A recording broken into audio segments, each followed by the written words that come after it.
존 웨슬리의 회심을 중심으로 해서 어떻게 그가 회심을 경험하고 있는지 말씀을 나누도록 하겠습니다. 오늘 우리가 함께 나누실 말씀 베드로후서 1장 4절의 말씀입니다. 이로써 그 보배롭고 지극히 큰 약속을 우리에게 주사 이 약속으로 말미암아 너희로 정욕을 인하여 세상에서 썩어질 것을 피하여 신의 성품에 참여하는 자가 되게 하려 하셨으니. 오늘은 존 웨슬리에 관해서 말씀을 나누겠습니다.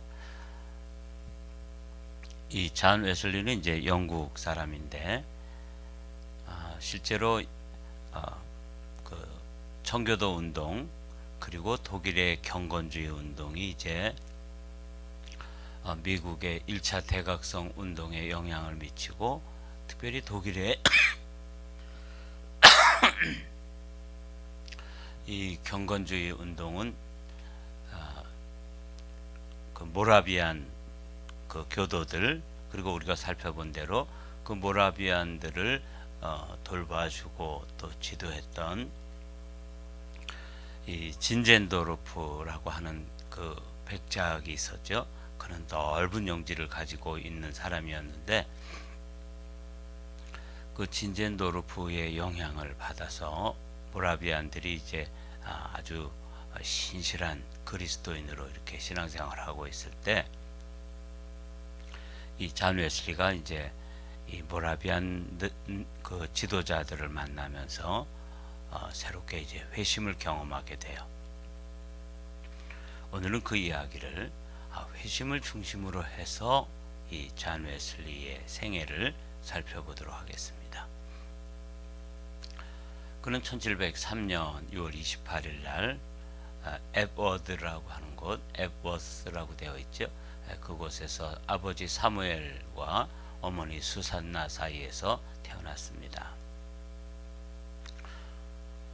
그의 평생의 동지였던 그 동생 찰스 웨슬리는 이 찬양을 작사하는 일에 아주 탁월한 그런 은사를 가지고 있었어요. 그가 1791년에 이제 이 하나님의 부르심을 입을 때까지 그는 찰스 웨슬리와 함께 귀한 사역을 감당했던 그런 하나님의 종이었습니다. 우리가 이제 이 웨슬리에 대해서 살펴봐야 될 때 먼저 그의 어머니 수산나에 관해서 함께 그 어머니의 영향력, 아버지가 목회자였지만 실제로 이제 이 웨슬리는 어머니의 큰 영향을 받았다는 것을 학자들은 말을 전해주고 있어요. 당시 대부분의 가정에서 그랬던 것처럼 웨슬리의 부모도 자녀들을 일찍부터 교육시켰다. 딸들을 포함하여 모든 아이들은 걸음마와 발을 배우자마자 글을 읽는 법을 배웠다. 이 수산나는 라틴어, 그리스어, 불어에 능통하였고 존 웨슬리와 형제들은 어린 시절부터 원어인 그리스어 신약성서를 읽으면서 생생하게 하나님의 말씀인 성서의 가르침을 새겼다 이렇게 돼 있죠. 이게 참 이 수산나가 무슨 대학자는 아니었지만 이렇게 라틴어, 그 다음에 헬라어, 그 다음에 이제 불어 이런 이제 여러 언어를 읽고 또 말할 줄 알았기 때문에 이제 자녀들에게 성경을 그리스어로, 이게 이제 헬라어라고 부르는데 그리스어로 이 성경을 읽도록 그렇게 이제 지도할 수 있는 그런 능력이 있었어요. 그래서 이제 존 웨슬리가 나중에도 신학을 옥스퍼드 대학에서 이제 신학을 하고 이럴 때 그 어머니의 가르침과 영향 때문에 신학뿐만 아니라 이제 문학이라든지 음악에 모두 재능을 보여주고 있습니다.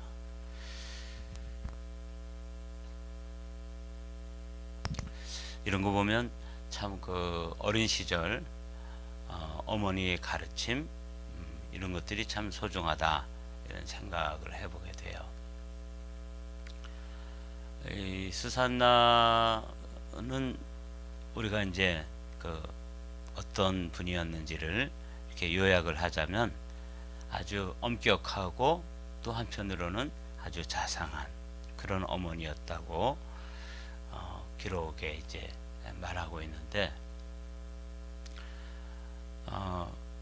그러니까 가정에서 굉장히 이렇게 엄격한 규율을 가지고 자녀들을 이렇게 양육했고, 뭔가 잘못하면 그것에 대해서 아주 분명하게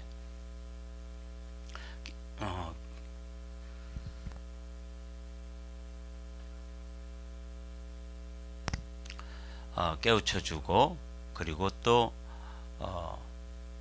이게 성경 말씀을 암송하는 일이나 읽는 일, 그리고 기도하는 것, 이런 걸 어렸을 때부터 가르쳤고, 아주 흥미로운 것은 그 여러 명의 아이들이 있었는데 이렇게 요일을 정해놓고 저녁마다 또 그 어린 자녀들이 이제 자라나면서 뭐 이렇게 생각하는 것, 또 원하는 것, 그리고 또 좀 불만족스러운 것, 이런 이야기를 이렇게 들어주는 일을 했다 그래요.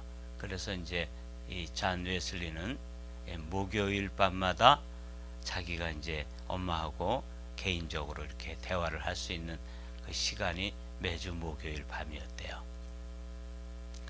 그래서 이제 장성한 다음에도 그때 그 목요일 밤에 어머니와 함께 나누었던 그런 시간들을 늘 그리워하고, 그 시간이 참 아주 엄격하고 이런 어머니였지만 또 그 시간에는 잘 들어주고 대화를 하는, 그러니까 뭐 어머니로서 아주 훌륭한 그런 그 분이었다 하는 것을 이제 우리가 보게 돼요.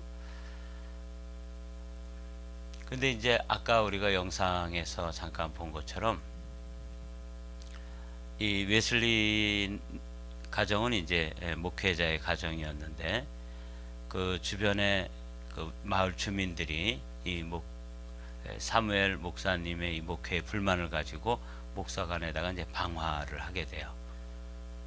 뭐 사람이 죽으라고 그러진 않았겠죠. 하여튼 뭐 불을 질렀는데 다 빠져나왔는데 어린 웨슬리만, 잔 웨슬리만 못 빠져나온 거야.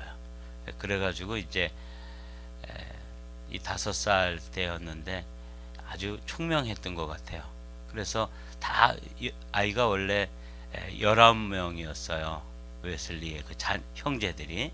나중에 이제 많이 죽고 그랬는데, 그 중에 이제 웨슬리는 15번째. 그러니까 엄마가 이제 경황 중에 집은 이제 막 불이 났고 애들을 세보니까 딱 한 명이 없는 거예요. 그게 이제 잔 웨슬리였죠. 근데 이제 기록에 보면은 창문에다가, 어린아이가 뭐 창문에 잘 닿지도 않잖아요. 근데 의자를 갖다 놓고 자기가 여기 있다는 것을 막 표시를 한 거예요. 그래서 뭐 어떻게 접근을 하려고 그러는데 이게 뭐 불이 막 붙고 안으로 들어갈 수가 없으니까 동네 분들 중에서 아주 건장한 2분이 어깨 동무를 이렇게 어깨 무등을 태워 가지고 또 한 명을 그 위에 어깨 위에 올려서 이제 이 잔 웨슬리를 기적적으로 구원할 수 있게 구출해요. 그래서 이제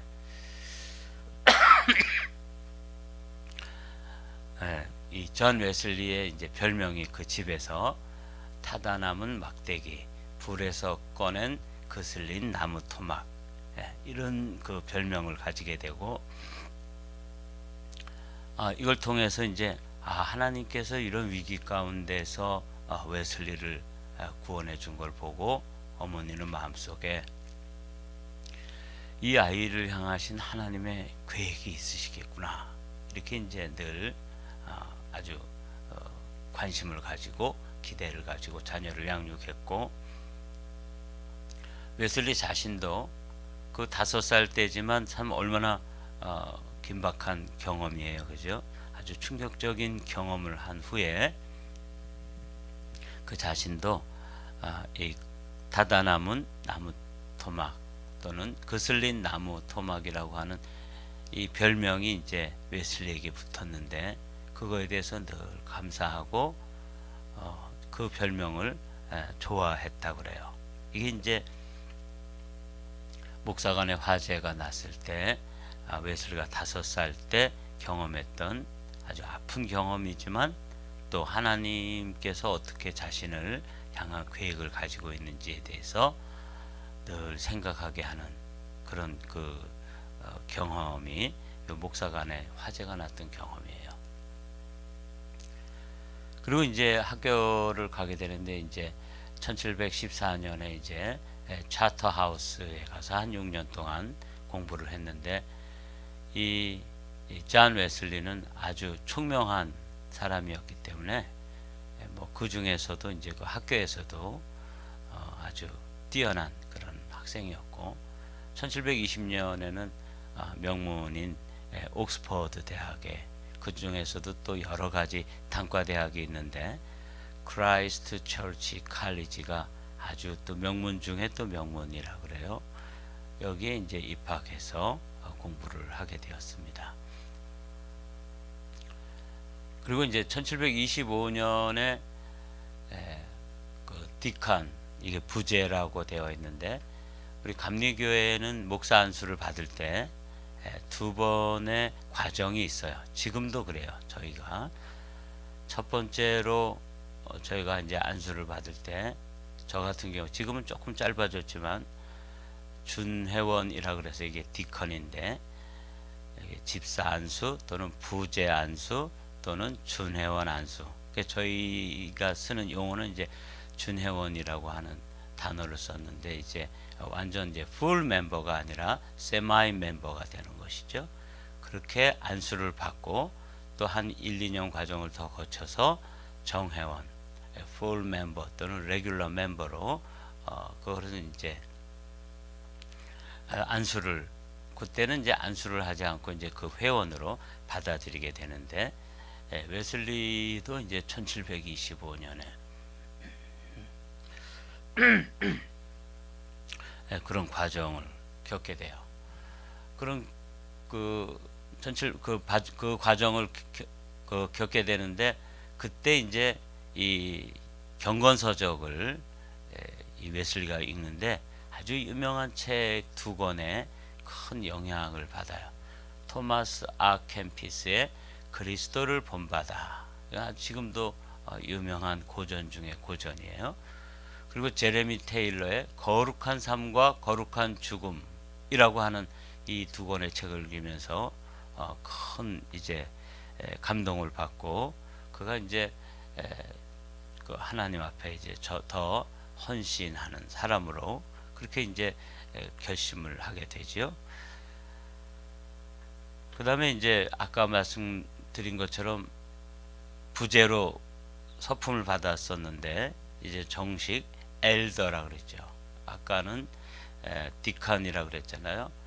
그게 이제 준회원 안수라면 이제 정회원으로 엘더 서품을 받게 되는데 그게 1726년에 그 서품을 받고 그 다음에 이제 옥스퍼드 링컨 칼리지의 연구 교수가 돼요. 그러니까 이제 이분은 그냥 대학교 교수로서도 옥스퍼드 대학의 이제 대학교 교수니까 뭐 굉장한 그 학식과 학문적인 소양이 있었던 것이죠. 그 중에서도 이제 학교에서 고전문학, 또 논리학, 그리스어와 신약 성서 등 철학 등을 가르쳤다.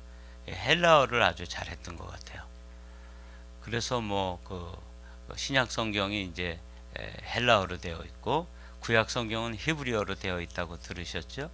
그러니까 신약 성경을 어머니도 그리스어를 이제 어릴 때부터 가르쳐줘서 그냥 집안에서부터 헬라 원문으로 성경을 읽었고 물론 뭐 영어권이니까 영어는 뭐 물론 잘했겠죠. 근데 이제 원전으로 성경을 읽을 수 있는 능력이 있었던 것이죠. 라틴어라든지 그리스어로 이제 성경을 읽을 수 있었고 그것을 또 가르칠 수도 있었다.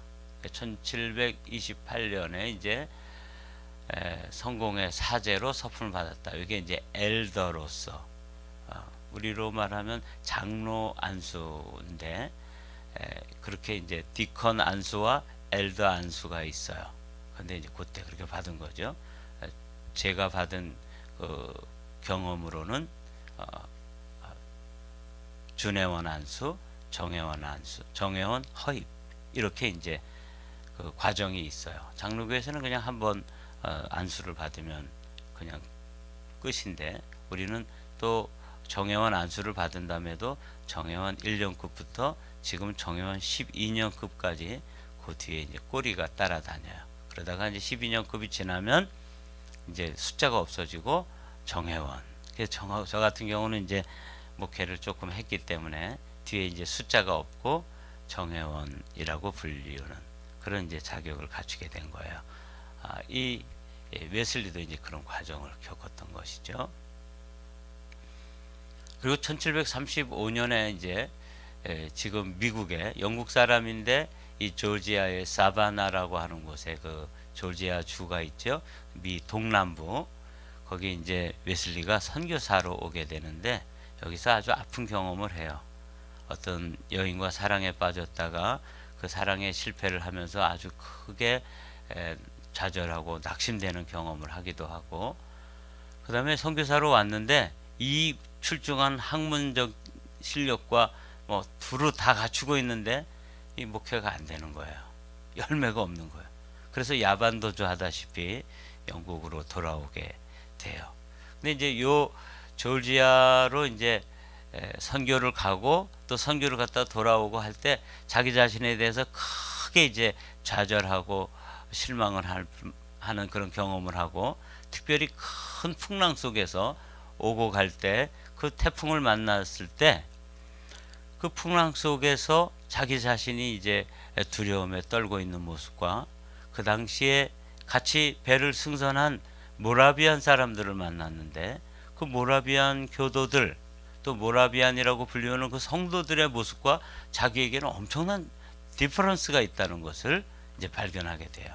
이게 아마 하나님께서 그를 그 조지아 선교사로 보내시고 거기서 아직도 한 단계 더 나가야 되는 것을 학문적으로나 또는 뭐 이 지식적으로나 이런 것들은 다 두루 갖추고 있었지만 한 단계 더 나가야 될 단계를 하나님께서 예비하셨는데, 그게 이제 모라비안들과의 만남 속에서 그렇게 돼요.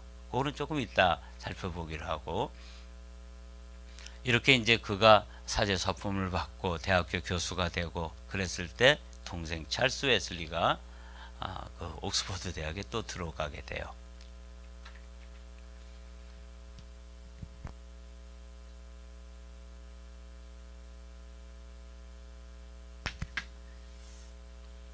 근데 이제 찰스 웨슬리는 처음서부터 뭐 이렇게 신앙적인 열심이 있거나 이러진 않았는데 이 대학에 들어오면서 기도 생활을 하고 또 신앙의 어떤 그 감수성이 이제 드디어 드러나기 시작해서 열심을 내면서 이제 관심을 가지기 시작하고, 그때 친구 2명과 함께 이 신성 클럽 또는 홀리 클럽이라고 하는, 요즘으로 말하면 기독교 동아리 같은 거, 그런 동호회 모임을 가지게 돼요. 그리고 거기서 열심히 이제 성경 공부도 하고 기도도 하고 경건서적을 읽고 참 좋은 일을 시작해요. 그러다가 이제 이 1729년에 웨슬리가 이제 옥스퍼드 대학에 다시 이제 아버지를 도우러 갔다가 돌아오면서 동생이 그렇게 막 신앙에 눈을 뜨기 시작하고 관심을 가지고 열심을 내기 시작하니까 그것을 이제 그 동생들과 함께 이 후배들을 교수니까 이렇게 지도해 준 거죠. 어떻게 기도해야 하는지, 성경은 어떻게 읽고 또 어떻게 규칙적으로 매일매일 그런 생활을 해야 되는지, 이런 걸 이제 같이 가르쳐 줬던 거예요. 우리가 이제 살펴본 것처럼 이렇게 이제 신성클럽, 홀리클럽이 만들어졌을 때 나중에 지지난주에 살펴봤던 조지 윗필드라고 하는 사람도 옥스퍼드 대학에 들어왔다가 이 좋은 뜻을 가진 이 동아리가 있다는 것을 이제 알고 같이 들어와서 이제 훈련도 받고 꿈을 키우고 하나님 나라의 위대한 사람들로 여기서 이제 말하자면 훈련이 되어지는 거예요. 참 이런 걸 보면서 하나님께서 아직도 미숙하지만 그들 안에 열심을 주시고 신앙의 눈을 뜨게 해주시고 그들을 모아서 훈련시켰는데 거기에 그 시대를 바꿀 존 웨슬리, 찰스 웨슬리, 조지 윗필드 이런 거목들이 거기서 무럭무럭 이렇게 자라나게 된 것이죠. 이걸 조금 더 살펴보면 이 홀리클럽 사람들은 매일 6시부터 9시까지 기도하고 시편과 그리스어 신약성서를 읽기 위해 모였다. 이들이 보았던 책은 주로 초대교회와 중세 성직자들의 신비주의와 종교개혁 시대와 당대의 경건한 사람들의 작품이었다. 그러니까 경건서적도 읽고 성경을 그리스어로 헬라어로 된 성경을 읽었다는 게 제게 도전이 됐어요. 저는 신약을 대학원에서 전공을 하고 제가 히브리어는 아주 잘 몰라요. 근데 헬라어는 제가 꽤 배웠었는데 지금 헬라어로다가 성경을 안 읽고 있거든요. 근데 이 사람들은 어릴 때부터 집안에서 헬라어 원전으로 성경을 읽었고 이 동아리에서도 이 성경을 열심히 읽었는데 그것도 원전으로 읽고 있었다. 이렇게 된 걸 보면서 도전을 받았어요. 이 사람들은 또 말씀과 이렇게 특별히 성찬식을 매주 초대교회를 본받아서 우리가 그렇게 매주일 성찬을 합시다. 성찬을 받게 되었고 수요일 금요일은 또 금식을 했대요. 그리고 이제 한 동료의 제안으로 1730년부터는 감옥에 있는 죄수들을 신방하고 그들을 돕고 그 당시에 그 감옥의 환경은 아주 열악했는데 그들에게 이제 가서 음식도 갖다 주고 또 필요한 사람을 이렇게 도와가지고 석방도 되도록 이렇게 그 자금 같은 것도 마련해주고 재판 비용이나 뭐 이런 거겠죠. 그래서 아주 적극적으로 이 사회 선교, 특별히 교도소 선교를 열심히 했어요. 이 홀리클럽 사람들이. 그리고 이제 이 존 웨슬리가 기도집을 써가지고 아침에 하는 기도, 저녁에 하는 기도, 이걸 매일 하는 기도를 이렇게 써가지고 그 홀리클럽 사람들이 저녁에는 저녁 기도, 아침에 아침 기도 이렇게 하면서 매일 아침 그 기도집을 가지고 기도 활동도 했다. 여기서 아주 뭐 그들은 규칙적으로 아주 열심히 그렇게 이제 했기 때문에 주변에서 보는 사람들이 이제 그 사람들을 메소디스트라고 이제 불렀다는 것 우리가 알고 있죠. 근데 몇 가지 더 별명이 더 있더라고요. 이렇게 신성회는 지나칠 정도로 규칙적이면서도 매우 열정적으로 경건 생활에 매달렸기 때문에 주변으로부터 많은 질시와 조소를 당했다. 그러니까 이제 쟤네들 좀 이상하게 열심히 하는 거야. 뭐 꼭 저렇게 해야 돼?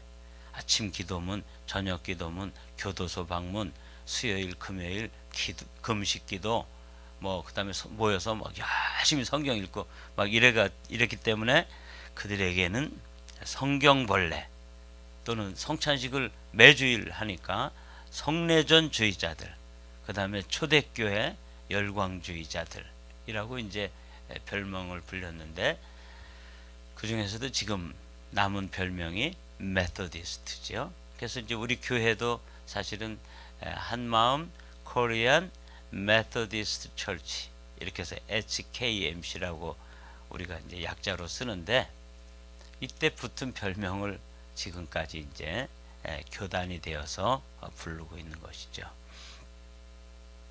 이런 그 홀리클럽이 이제 감리교 운동에 말하자면 씨앗이 거기서 그렇게 아주 위대한 하나님의 사람들이 이렇게 열심히 훈련을 받고 있었던 거죠. 그 중에 이제 존 웨슬리, 또 찰스 웨슬리 동생이에요. 그리고 조지 윗필드. 그래서 이 청교도 정신과 나중에 이제 경건주의의 영향을 받아서 이 사람들이 아주 건강한 믿음의 그 말씀의 사람들, 그리고 이 사람들은 이제 거기 지금은 이렇게 열심히 했는데 아직 한 가지 부족한 게 뭐냐면 성령의 은혜를 경험하는 거예요. 그것을 또 뭐 회심이라고 이렇게 이야기하기도 하는데, 그들이 이제 회심을 경험하면서 그들에게 이제 불이 확 붙어버리는 거죠. 그거는 이제 조지 윗필드라든지 잔 웨슬리라든지 찰스 웨슬리 아주 동일한 경험을 하고 있는데, 오늘은 이런 그 경험 중에서 이들의 그 홀리 클럽에서의 경험, 그리고 거기 플러스 회심의 경험, 이게 이제 그들이 하나님의 사람들로 이렇게 불붙는 그 경험을 하게 돼요. 이걸 이제 함께 오늘은 집중적으로 살펴보도록 하죠. 근데 아까 말씀드린 것처럼 이들이 그렇게 열심을 내고 이제 신앙생활을 시작했는데, 이제 목사 안수도 받고 홀리클럽에서 이제 열심히 그렇게 모여가지고 동아리 활동을 하면서 열심히 신앙생활을 하고 있을 때 이제 조지아의 사바나라고 하는 지역이, 그 당시에는 미국이 영국의 식민지였습니다. 그래서 이제 가서 선교를 하지 않겠느냐 하는 이런 권유를 받고 자신만만하게 이제 선교의 길을 떠나요. 근데 이 실패의 경험이 웨슬리로 하여금 내가 한 가지 부족한 게 있구나 하는 거, 그게 뭐지? 그러면서 그걸 찾아가는 과정에서 회심을 경험하고 이제 하나님의 사람으로 성령에 사로잡힌 바 되는 거죠. 그래서 그 이후의 과정은 이제 우리가 오늘 나누지를 않게 되는데, 오늘은 회심하게 되는 과정까지를 쭉 한번 살펴보도록 하죠. 그래서 이제 어머니에게 내가 그 선교사로 제안을 받았는데 어머니 어떻게 생각하세요? 그래서 이제 웨슬리는 늘 이 수산나 웨슬리 어머니죠. 이 수산나와 뭐 작고 큰 일을 다 의논하고 함께 기도하고 그리고 결정하고 이런 습관이 있어서 어머니한테 물어봤더니, 어머니에게 원래 19명의 자녀들이 있었는데 이제 나중에 많이 죽고 이제 그렇게 되는데, 이 잔 웨슬리가 15번째로 태어났다고 그랬죠. 근데 이제 어머니가 이렇게 말씀을 했어요. 내게 20명의 아들이 있다면 다 그렇게 쓰임 받았으면 좋겠구나. 그러니까 뭐 대환영을 했던 거죠. 너 졸지아에 선교사로 가겠다고? 내가 20명 있으면 20명 다 선교사로 보내고 싶다. 뭐 너 선교사로 가는 일에 대해서는 대찬성이다. 그래서 웨슬리는 마침내 선교사가 되기로 결심하고 그 존 버튼이라고 하는 책임자에게 이제 가겠습니다 하고 편지를 보내고 조지아 사바나라고 하는 곳에 이제 선교사로 가게 돼요. 저도 이제 동남부 지역에서 한번 그 애틀란타 밑에 이제 어거스타라고 하는 지역인데, 거기서 이제 애니얼 컨퍼런스가 있어서 가고, 거기서 사바나에 그 투어 할 수 있는 기회가 있었는데, 저는 거기까지는 못 갔어요. 지금 생각하면 그건 뭐 거기 가기가 사실 쉽지 않잖아요. 같은 미국에 살아도. 근데 여기 못 가봤어요. 그 많은 목회자들이 잔 웨슬리가 가서 선교했던 그 선교관 뭐 이런데 그 유적지를 돌아보고 왔다고 이야기했는데, 저는 그런 기회는 얻지 못했습니다. 그래서 이제 이 조지아로 이제 선교를 가기 위해서 이제 배를 타고 항해를 하는데, 중요한 거는 이제 그 당시에는 이제 배도 작았고 그 풍랑이 너무 강력하게 이제 막 배가 완전히 전복될 정도로 그렇게 강하게 그 파도가 쳐서 이게 죽는구나. 그래서 이제 이 웨슬리는 그렇게 규칙적으로 성경을 읽고 기도 모임을 하고, 그리고 또 교도소 선교도 하고 또 금식도 하고, 그렇게 철저하게 얼마나 열심히 했든지 저 규칙쟁이들 이런 별명을 얻을 정도로 열심히 했는데, 그 풍랑 앞에서 덜덜덜덜 떨고 있었던 거죠. 뭐 저라도 떨 것 같아요. 여러분 배를 타봤는데 배가 이렇게 막 흔들려서 배멀미 해본 적이 있으신가요? 예. 저는 이제 진해에서 배를 타고 포항에까지 이렇게 가본 경험이 있어요. 군인 시절에. 근데 이제 근해에서는 이게 배가 괜찮더라고요. 근데 이제 이렇게 멀리 바다로 나가서 이렇게 돌아서 다시 이제 포항 근해로 들어가서 그 당시에 팀 스피릿이라고 하는 미국 군대와 한국 해병대가 같이 이렇게 훈련하는데 제가 이제 그때 저는 그 훈련에 이제 감독관으로 가게 됐어요. 그래서 미국 배를 탔는데 그 가는 과정에서 배가 이렇게 흔들리고 이렇게 하니까 무슨 뭐 죽음의 위험 그런 건 아닌데 배멀미가 때문에 아무것도 먹지 못하고 먹었던 거 다 반납하고 그랬던 경험이 있어요. 한 일주일 동안 배 위에 올라가 있었는데, 근데 이제 이 당시에는 영국에서 이제 미국으로 오는 배를 탔는데 긴 여행인데 4개월 23일을 배를 타고 오니까 그 중에 이제 배가 뒤집힐 정도의 이제 파도를 만나고 이럴 때 공포와 두려움 속에 떨고 있었다. 근데 이 노란 하이라이트로 된 이 사람들은 안 그렇더라는 거예요. 하지만 모라비안 교도들은 죽음의 위기 속에서도 시편을 찬송하고 기도하였고 침착한 모라비안 교도들의 모습은 웨슬리에게 깊은 인상을 남겼다. 그리고 이제 여기 스판겐 베르크라고 하는 이 모라비안 지도자예요. 그걸 좀 빼주세요. 그 사람들과의 만남 속에서 이제 굉장히 충격적인 질문을 받게 돼요. 요거는 아주 중요하기 때문에 빠른 속도로 제가 읽어볼게요. 스판겐 베르크와 웨슬리가 나눈 대화는 유명하다. 어느 날 스판겐 베르크는 웨슬리에게 두 가지 질문을 던졌다. 이 사람도 이제 목회자죠. 근데 모라비안 목회자인데 웨슬리보다 학식도 적고 무슨 뭐 사회 경력도 안 되고 나이도 젊은 분인데 이렇게 질문을 하는 거예요. 첫째, 당신 안에 증인을 갖고 있는가? 둘째, 하나님의 성령이 당신이 하나님의 자녀임을 그리고 당신의 영과 더불어 증언하고 있는가? 웨슬리는 느닷없는 질문에 제대로 답변을 못하고 우물쭈물하고 있을 때 다시 질문을 던졌습니다. 당신은 예수 그리스도를 아십니까? 이런 모욕적인 질문을, 모욕적이라보다는 충격적인 질문을 받은 거예요. 내가 예수를 믿을 정도가 아니라 열심으로 따지면 내가 메소디스트고 한 대학의 교수고 또 우리 아버지 어머니가 다 목회자이고 목회자 가정에서 자라나서 그리스어로 성경을 줄줄줄 읽는 그런 목사인데 당신 그리스도를 아십니까? 이렇게 질문했던 거예요. 웨슬리는 잠시 머뭇거리다가 이렇게 대답했다. 저는 그분이 이 세상의 구주이심을 압니다. 이렇게 어정쩡한 대답을 한 거예요. 이 세상의 구주시죠. 뭐 이 정도로 자기와는 아무 상관이 없는 퍼스널 세이비어, 나의 개인적인 구주로 만난 경험이 없기 때문에 이렇게 이제 일반적인 대답을 했던 거죠. 그는 재차 질문을 던졌다. 그러니까 이제 이 스판겐 베르크가 딱 볼 때 이 사람 아직 성령 체험 못했고 회심의 경험이 없구나 하는 걸 단박에 알아본 거죠. 그는 재차 질문을 던졌다. 바로 그분이 당신을 구원하셨다는 것을 알고 계십니까? 이렇게 베드로에게 예수님이 사람들이 나를 누구라 하느냐 이렇게 질문했을 때 뭐 엘리야라고 그러고 뭐 누구라고 선지자 중에 한 사람이라고 그러고 이렇게 좋은 대답을 해줬잖아요. 그때 예수님이 단도직입적으로 질문 하나를 던지죠.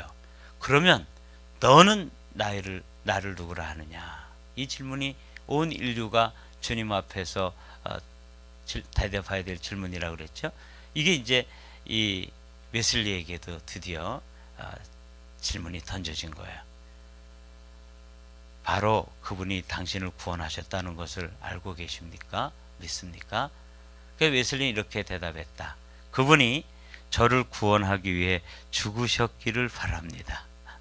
우리가 생각해봐도 참 어처구니 없는 대답을 하는 거죠. 목사님으로서 대학교 신학교 교수님으로서 이렇게 뭐 그리스어를 성경을 읽을 정도가 아니라 그리스어를 가르치는 교수인데 신학교에서 가르치기도 하고 홀리클럽에서 지도 교수로 막 그냥 사람들에게 기도문을 써서 규칙적으로 읽히고 기도하게 하고 금식하게 하고 또 실천으로 교도소 방문을 해서 교도소 전도를 하게 하고 이랬던 이가 그분이 저를 구원하기 위해 죽으셨기를 바랍니다.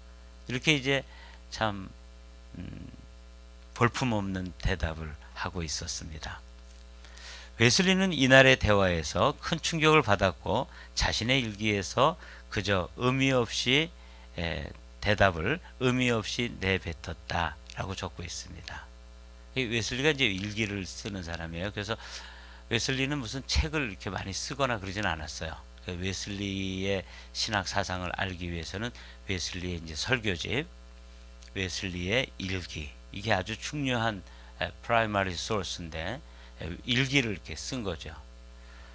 그러면서 웨슬리는 대화를 통해 자신이 하나님의 자녀라는 확신을 갖고 있지 못하다는 것을 깨달았으며 스판겐베르크와 모라비안 교도들이 보았던 믿음의 확신에 대해서 감탄한 거예요.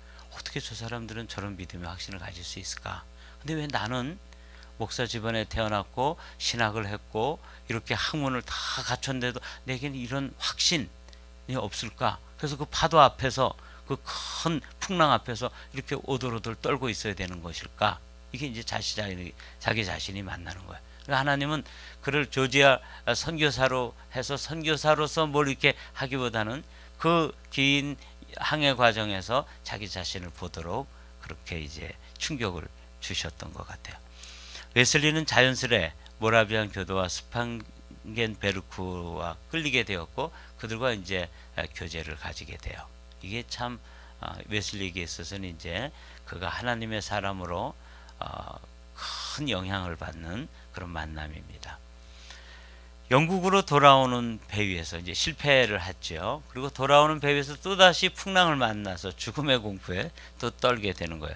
이때 신경을 웨슬리는 다음과 같이 기록하였다. 다 같이 한번 읽어볼까요? 나는 인디언들을 구하기 위해 아메리카로 갔다. 그러나 나는 누가 구원할 것인가?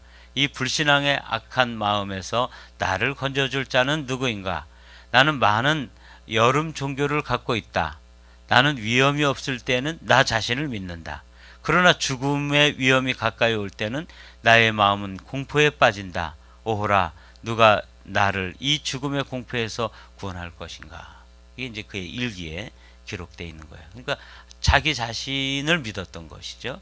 자기 자신의 그 믿는 믿음에서 위기를 만날 때 죽음의 그 공포 앞에서 한없이 무너지는 자기 자신을 바라보면서 이제 좌절하게 됐습니다. PIP 넣어주셔도 되겠어요. 웨슬리는 1738년 2월 1일 우울한 모습으로 이제 다시 영국으로 돌아왔고 그곳에서 막 독일에서 온 모라비안 목사 피터 벨러를 만납니다.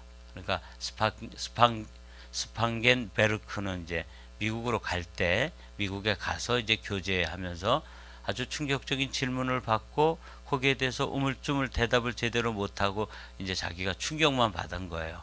그리고 이제 다시 조지아 선교에 실패하고 다시 돌아왔을 때 이제 피터 벨러라고 하는 이 목사를 만나는데 이 사람이 이제 그 유명한 진젠도르프 백작 밑에서 영향을 받은 그리고 우리가 살펴봤던 헤른 후트라고 하는 형제단에 가입되어 있는 그런 목회자를 이제 만나죠. 벨러는 웨슬리에게 내 형제여, 당신은 당신의 철학을 깨끗이 버려야 합니다. 라고 말했다. 웨슬리는 이 말을 이해할 수가 없었다. 아니, 뭔 말을 하는 거야? 내가 지금 하나님의 일을 하기 위해서 신학을 하고 철학을 공부하고 학문을 이렇게 닦아가지고 지금 내가 이만큼 교수까지 됐는데 이걸 버린다는 게 도대체 무슨 의미지? 이걸 왜 버려야 되는 거야? 이게 이제 이해를 하지 못했던 거죠. 벨러와의 대화 중 웨슬리는 우리에게 유일하게 구원을 가져오는 믿음이 부족하다는 것을 분명히 알게 되었다. 저 이걸 보면서 이제 충격을 받았어요. 아, 목사 안수를 받고 신학교의 교수가 되고 신학 성경을 그리스어로 줄줄줄 읽어나가고 누구에게 가르칠 정도가 돼도 사실 이 믿음이 없을 수도 있구나. 그리고 우리 교회에 적용한다면 목사 안수를 받았거나 뭐 장로가 되어서 벌써 한 교회에서 뭐 수십 년을 섬겼거나 무슨 권사가 됐거나 뭐 이런 거, 이분 이 웨슬리의 그 경험을 보면 이런 것들이 그가 믿음을 가졌다는 증표는 아니라는 거예요. 이 굉장히 참 우리에게도 충격을 주죠. 그래서 제가 일부러 이 부분을 좀 강조해서 살펴보는 거예요. 벨러는 대화를 거듭하며 웨슬리에게 성소로 돌아갈 것과 구원에 이르는 믿음을 소유해야 한다고 강조했다. 이것은 루터의 오직 믿음 교리를 이야기한 것이었다. 이걸 얘기해 주는데 자기는 그걸 다 가지고 있다고 생각하는데 왜 이거 어떻게 좀 다른 것일까? 왜 저 사람들은 그 풍랑 속에서도 평안을 소유하고 있는데 나는 이렇게 두렵고 떨리기만 한 것일까? 이 이제 명석한 천재였던 이 잔 웨슬리에게 의문으로 다가오고 그것 때문에 깊은 고민과 이제 갈등을 하게 되죠. 웨슬리는 이 믿음을 어떻게 얻을 수 있냐고 벨러에게 물었습니다. 그리고 벨러는 회개하고 그 믿음 얻기를 구하라.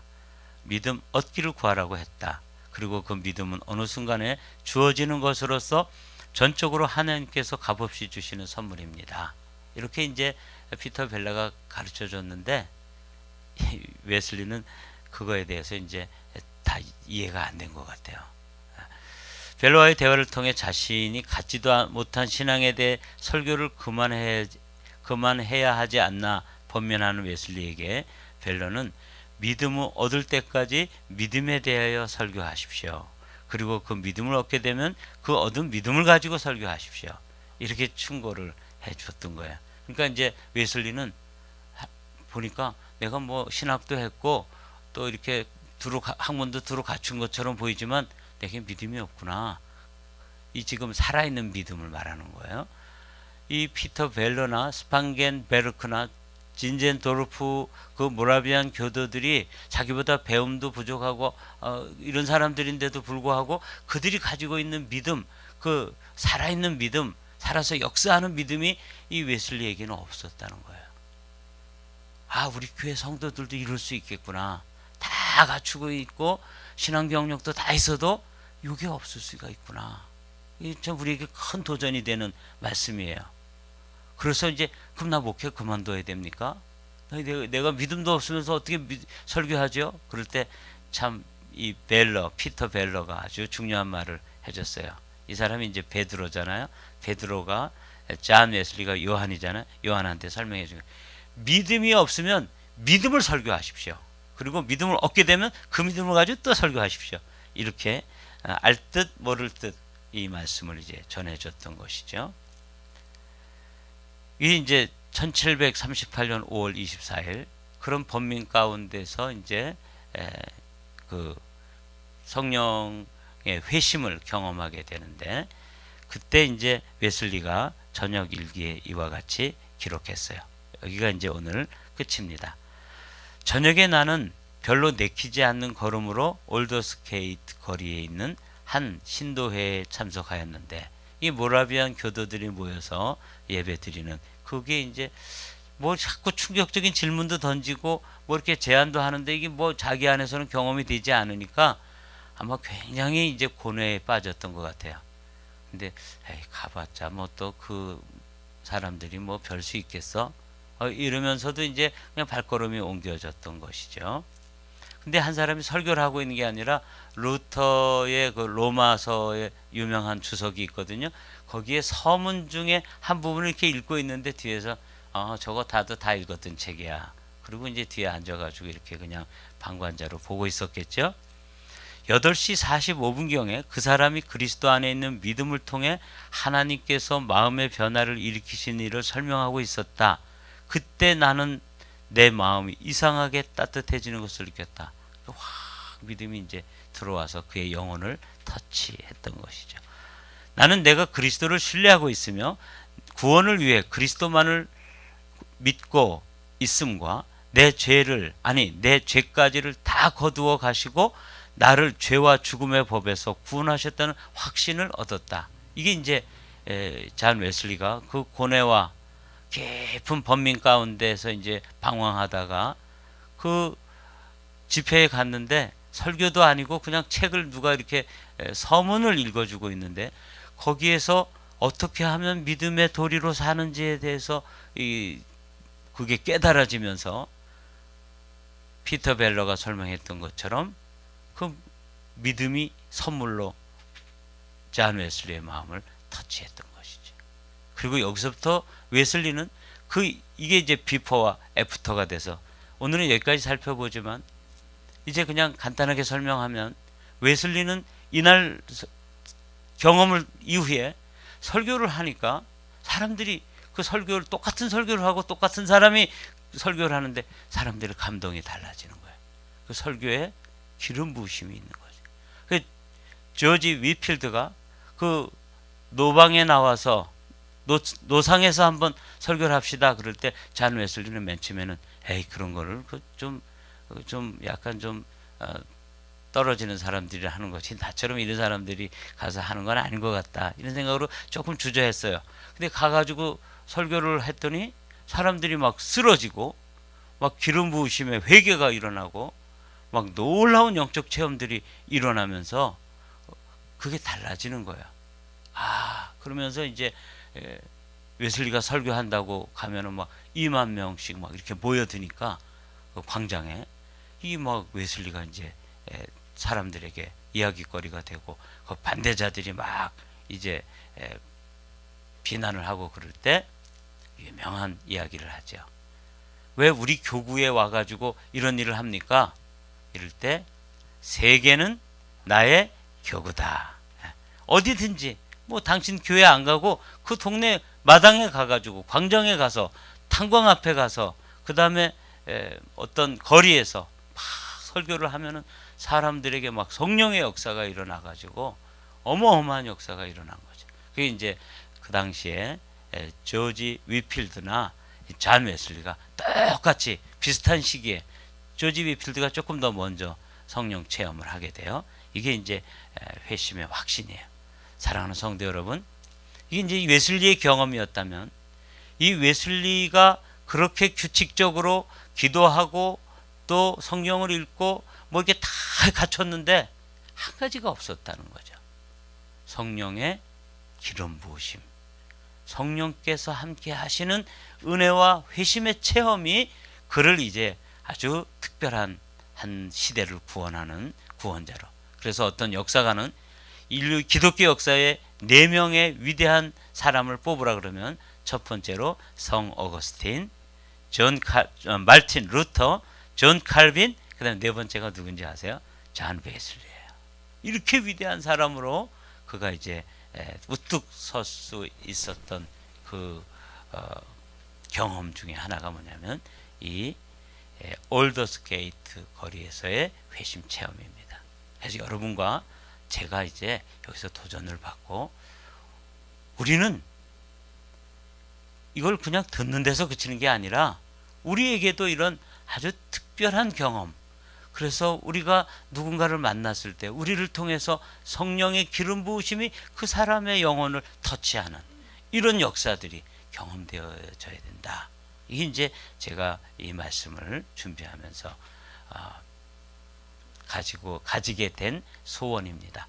제게 그리고 여러분에게 이 마지막 시대의 부흥을 꿈꾸면서 우리가 가져야 될 강력한 기도 제목이 뭐냐면 하나님 우리에게도 웨슬리의 회심의 경험이 경험되어지기를 소원합니다.